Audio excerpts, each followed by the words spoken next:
If you're like most Americans, you probably never heard of the name Biddy Mason, yet she is one of the most important heroes in American history. Born as Bridget Mason, nicknamed Biddy, she was born in Mississippi and survived enslavement. Then she was able to fight for the freedom of her family. She then became a nurse midwife, a real estate mogul, acquiring property in the most famed streets in downtown Los Angeles, Spring Street, organized the AME Church, the oldest African American church in Los Angeles, and was an avid philanthropist, giving to the poor and taking care of those who are in the greatest need. Today, we celebrate the legacy of Biddy Mason.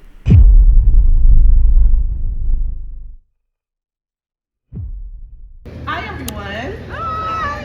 It is a pleasure to be here. Thank you so much to the downtown LA community for platforming the topic of maternal health. For many of you, you may have heard, if you haven't heard about it, maternal health is a crisis in the United States. It's particularly a crisis for Black women. So Black maternal health is an issue that is dear to all of the panelists that are here today. As we celebrate and acknowledge the legacy of Biddy Mason, who was a midwife, we're gonna talk about how we all participate in advocating for maternal health from a diversity of expertise, and also to make sure that we reiterate the fact that Black maternal health is not just a Black issue, it's not a woman's issue, it's not even a Black woman's issue, it's an everybody's issue. Hallelujah. And it's important for us to know also the ways that we can all, in our perspective, families, in our communities, and in our levels of expertise, be able to advocate for Black maternal health. Today, I have a panelist of just extraordinary women. So as we go through the questions today, I will be introducing you to them. You can stop by our HBC Healthy Bump Club table. I guess I should tell you what Healthy Bump Club is. Healthy Bump Club is a platform that I founded because of the Black maternal health crisis, so that we could raise awareness to not just maternal health, but really how maternal and paternal health. So thank you for all the dads who stopped by the table today to learn about the impact of paternal health on pregnancy outcomes. So our purpose is to raise awareness and also to be advocates in this space. So today we're gonna talk about just we'll start off talking about what the legacy of Biddy Mason means to the rest of us in our particular fields. I'm an OBGYN, I guess I should share that too. I'm an OBGYN, I always forget what my day job is. So I am one of the few black OBGYNs in the country. I'm also a missionary doctor, which is also part of my passion to go to other countries, because the maternal health issue is not just a US problem, even though it's a crisis in the US, it's also a problem in many countries around the entire world. So today we're gonna start off with our obvious mom, expecting mom on this panel today. So we have Jasmine Culver with us. She is the founder of the Suckle Center. She is a certified lactation consultant, a doula, and a 2-time exclusive and extended breastfeeding mom.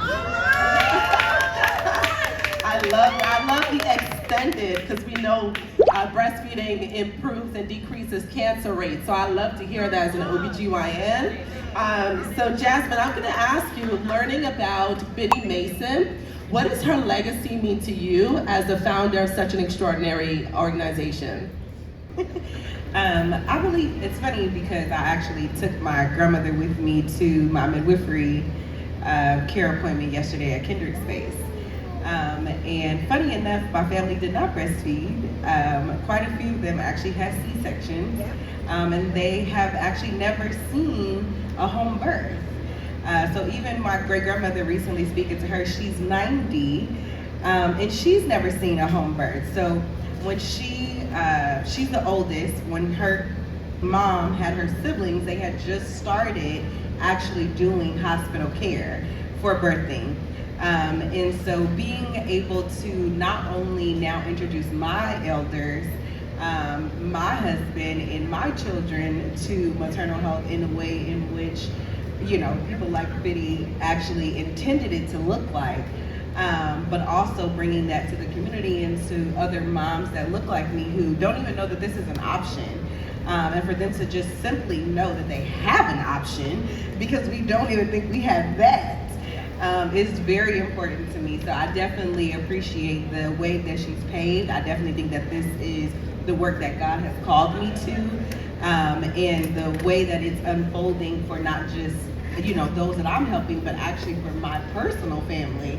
I definitely think that we're continuing on that legacy and bringing something that is worth bringing back.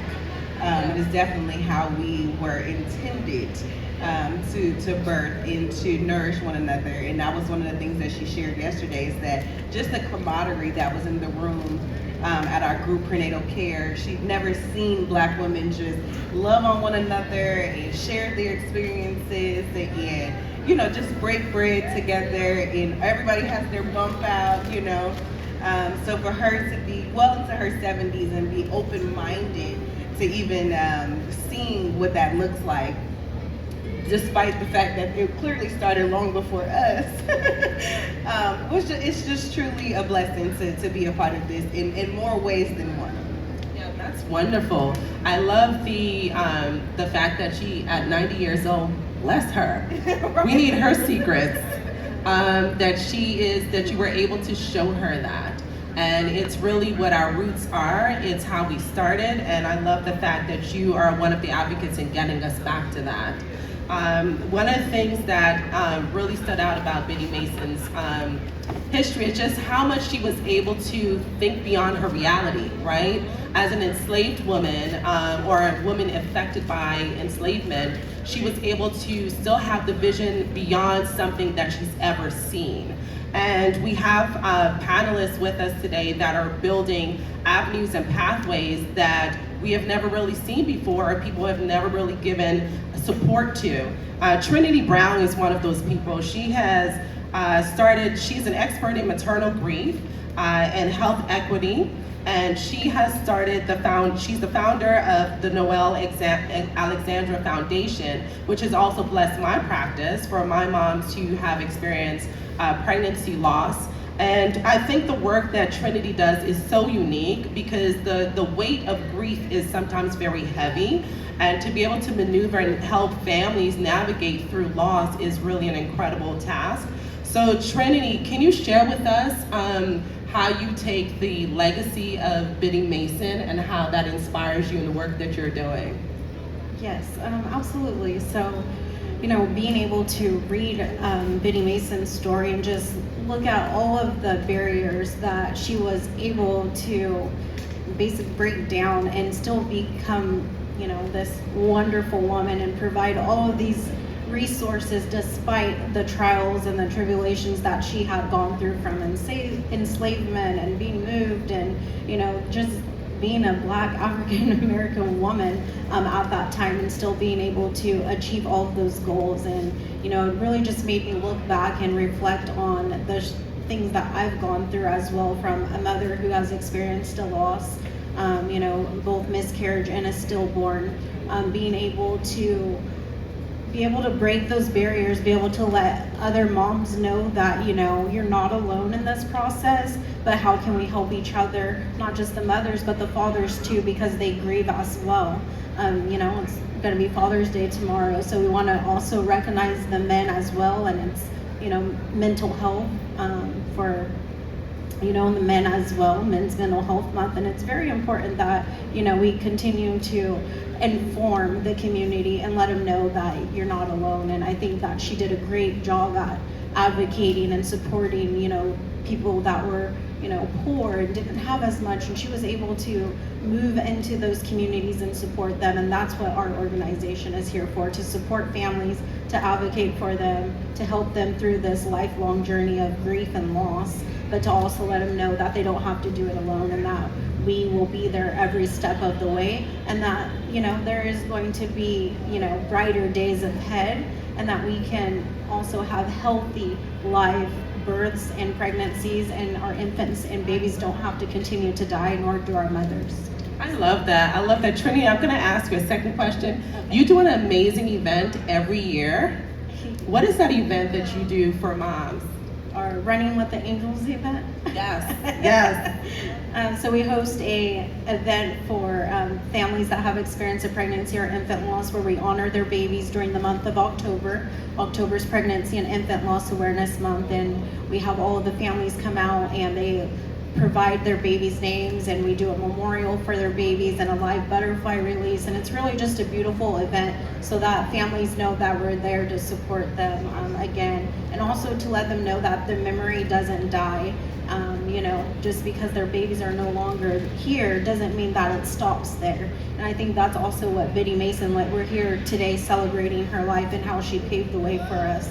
So Yes, and I can personally tell you, to have an organization that does what Trinity does is such a gift to women. I would definitely tell you, she's dropped off gifts at my office, and for women who are experiencing pregnancy loss, to even be acknowledged and and feel validated in your feelings and your grief, which can sometimes be conflicting, right? You have other kids perhaps, and you have other signs of joy in your life, but you're balancing this loss of a pregnancy.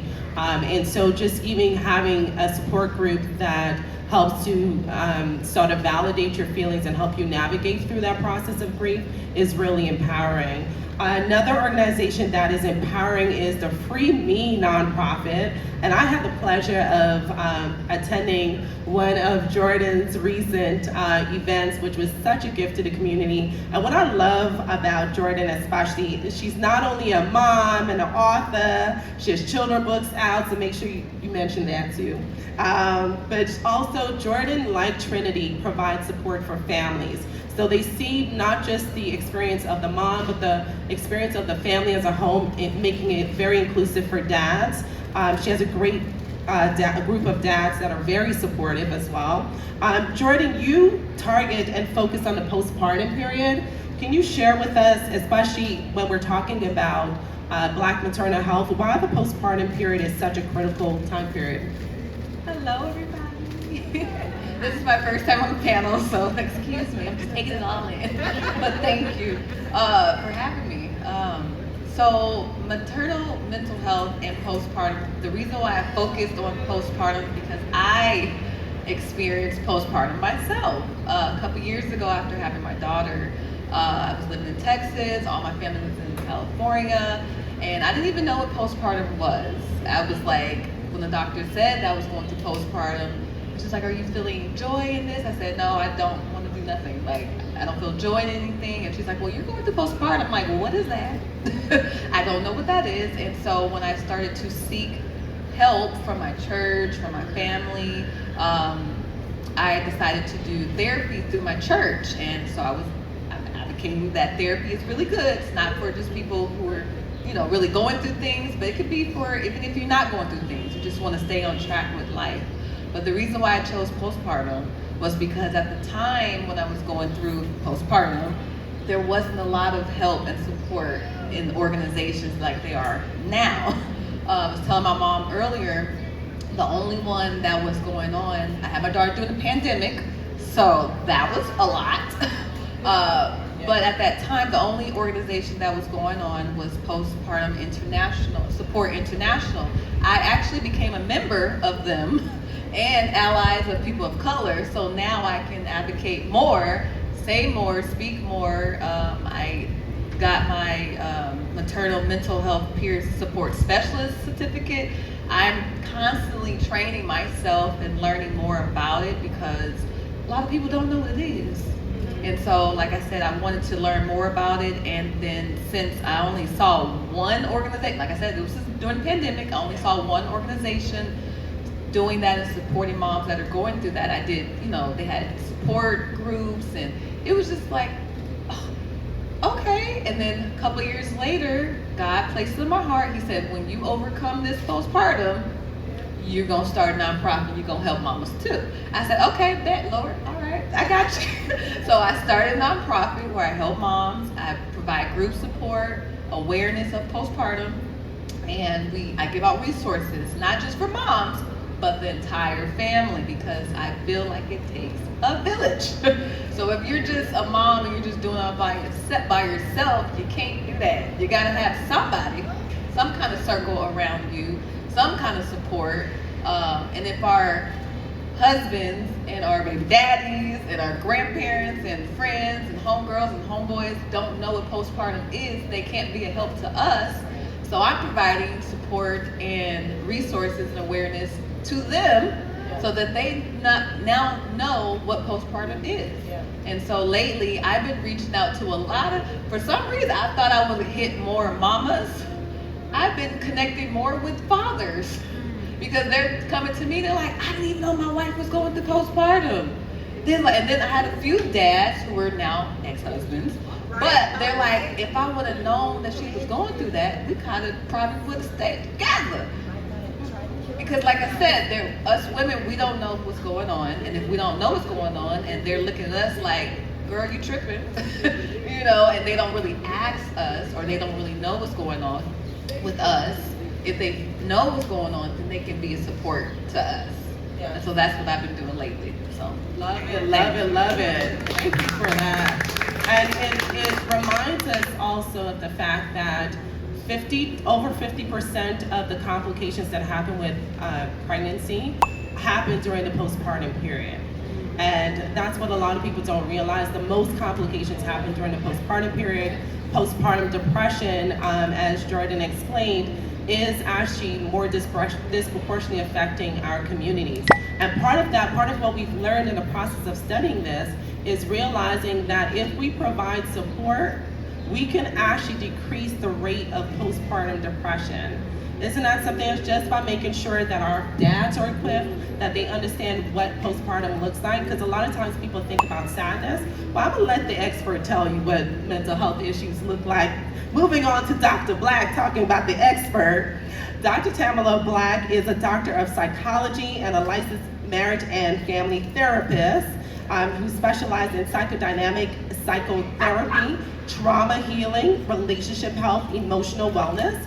She's also clinical supervisor. She has been viewed on shows like the OWN series Family or Finance. She's blessed our podcast. I mean, several times I've said to her, I need to be on your couch, clearly. Every time she comes on, I have to take out a pen because, listen, she's in my kitchen, my backyard, and my living room. So Dr. Black, one of the things that surprised our community is to learn that when we talk about the top causes of maternal complications, that mental health is actually one of the top causes of maternal mortality. We're talking about actual deaths related to pregnancy. Why do you think that we're still surprised in 2022 that mental health disorders is such a primary cause of these adverse outcomes? Sure. Well, thank you for having me, first of all. What I will say, I know we've been exploring a lot about postpartum depression, but we also have to include postpartum anxiety and postpartum psychosis as well. And so one of the misconceptions is that even when baby is in utero, that we tend to actually forget that the fetus, the baby that is developing, is also trying to survive the emotional stressor that the mother is actually experiencing. In relation to high mortality, when a mother is going through high volumes of stress or unprocessed trauma, the internal chemicals in the body, in the brain, is actually going to the baby. So that disrupts the nervous system of the baby. It also impacts the rate of the breathing of the baby. It also impacts mother's attention to the baby. It also impacts mother's emotional availability to the baby. So when we think about the vulnerability of a child, of an infant with new life and new breath and new neurons and new brain cells, right, all trying to actually survive, we must understand that the lack of attention to the emotional life of the mother, such as depressive symptoms.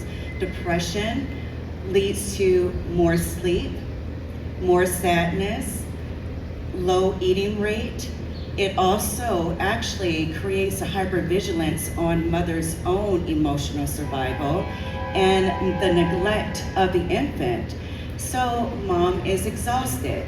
So So mom is more exhausted, not just because you have to actually breastfeed, not just because the baby just woke up, but because there's a physical exhaustion that depression actually exudes on the brain and on the body.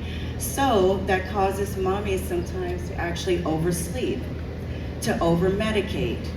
So we have to really, really understand whatever happens to the mom impacts, just like a rippling effect, a rippling in the water, it impacts the baby.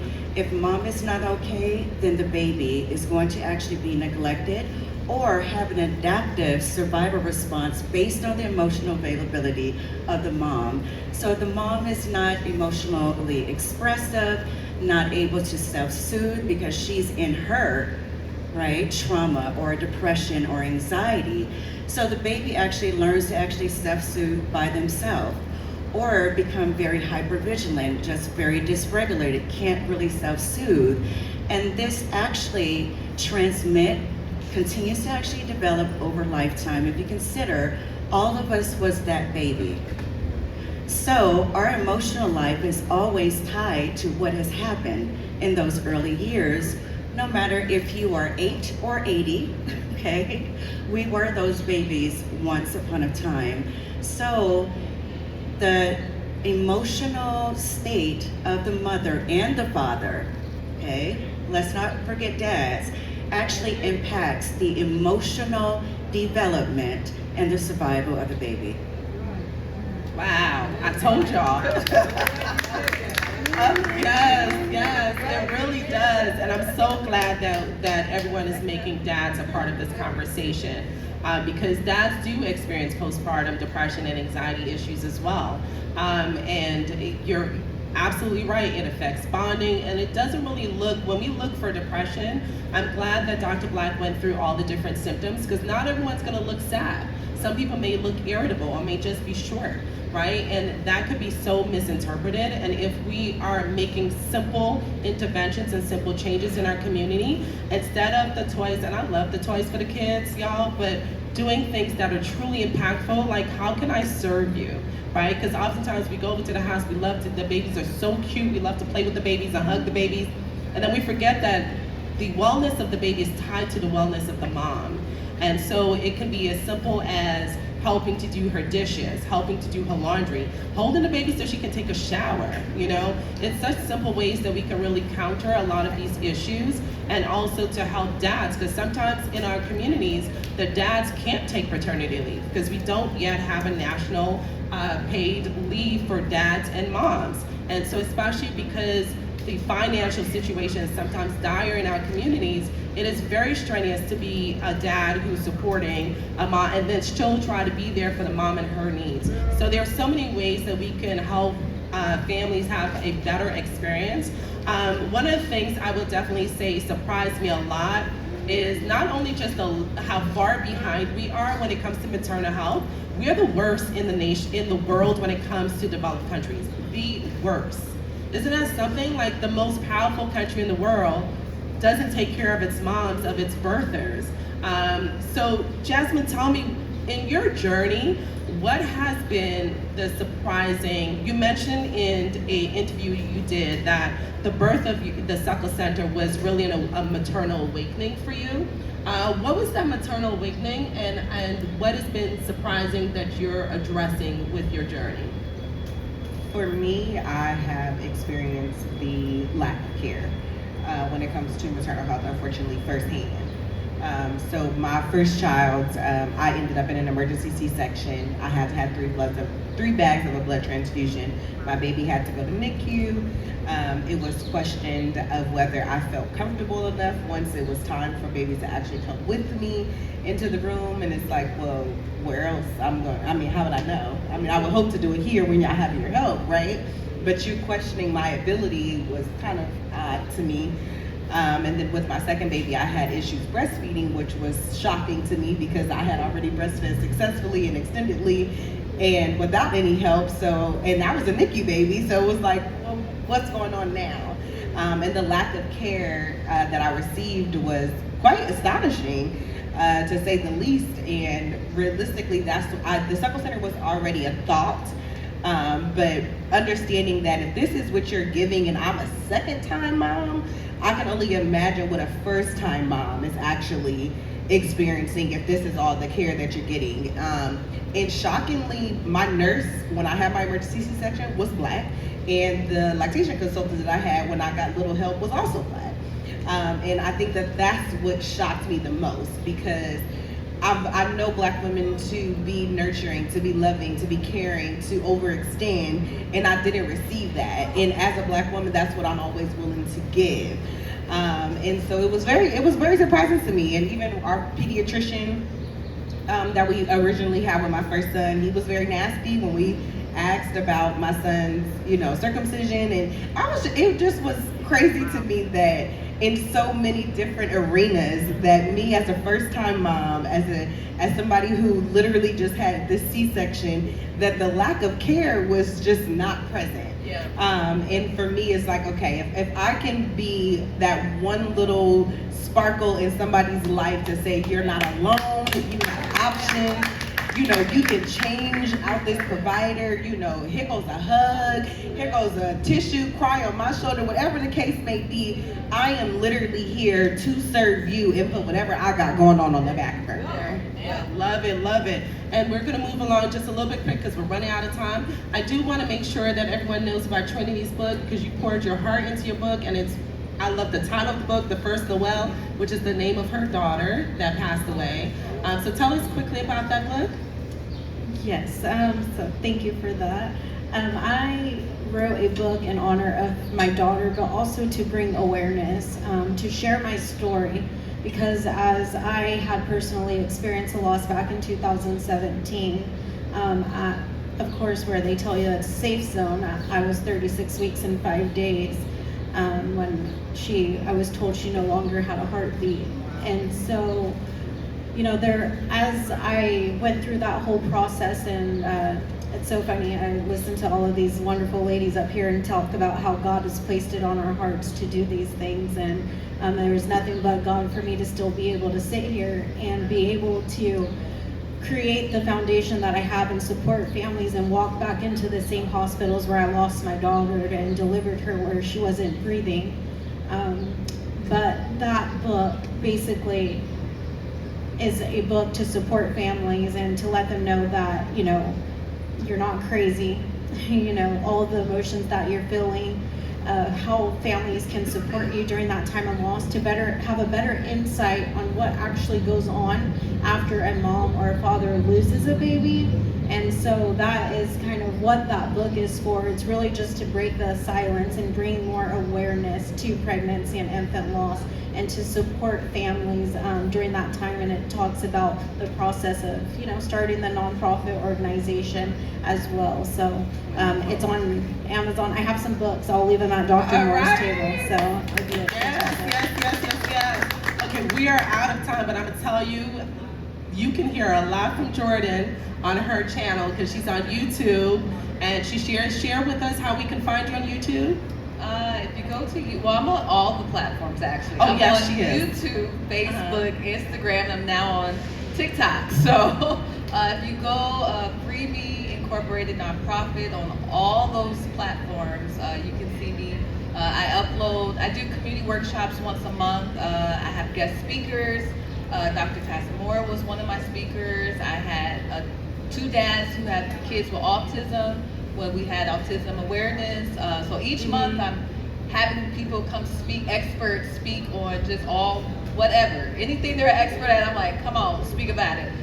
We had literacy, financial literacy, people talk about money, and She covers everything. Everything. And Dr. Black, listen, she breaks down so many issues from poverty and poverty trauma and how it affects us, and relationship, trust building.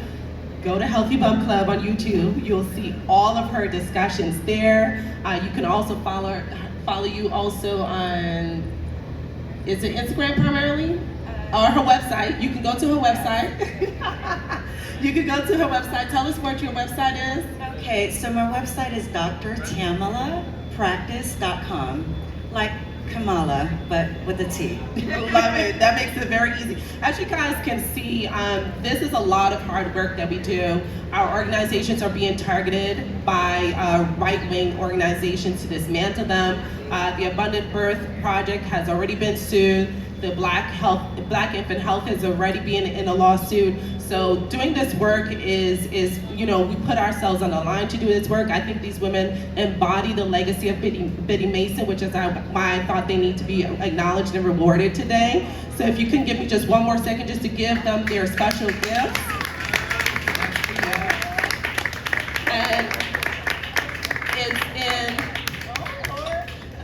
it's in the shape of a teardrop, because really what we do it because it breaks our hearts to see Black women suffering in the way that we are suffering. And so that's yours.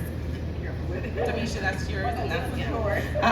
And so I just wanted to, as a fellow sister in the advocacy space, just tell them thank you for the work that they're doing and for dedicating their lives to doing. Listen, Jasmine showed up pregnant, when I tell you these women go above and beyond, they really do, and I just honor you in making your own path and your own legacy. So thank you for what you do. Thank you.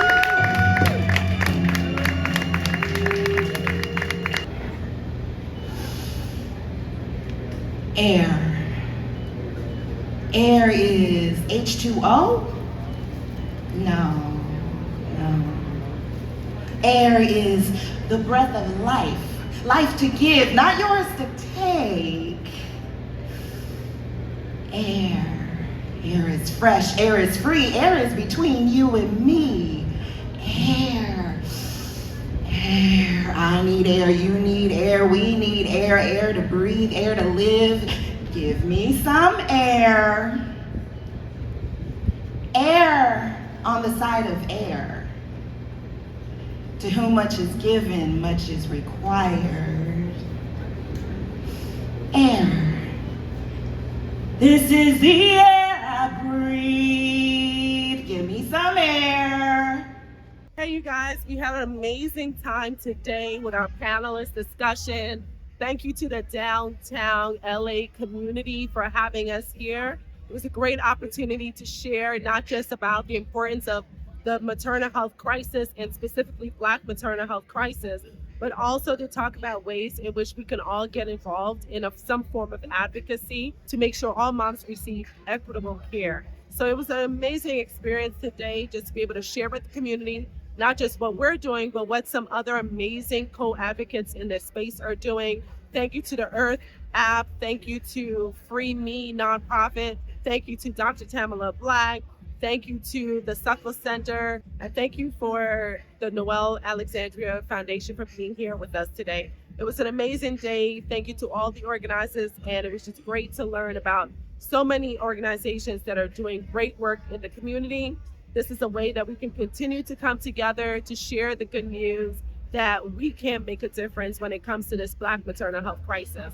So thank you for joining me today. This is Dr. T, the hand behind the handle of Healthy Bump Club, right here on YouTube, and healthybump.club on Instagram. Thank y'all for joining me today, and I will see y'all in the next episode. Bye.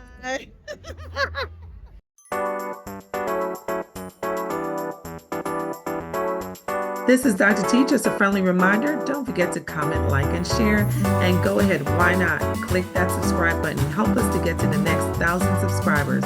We thank you guys for supporting.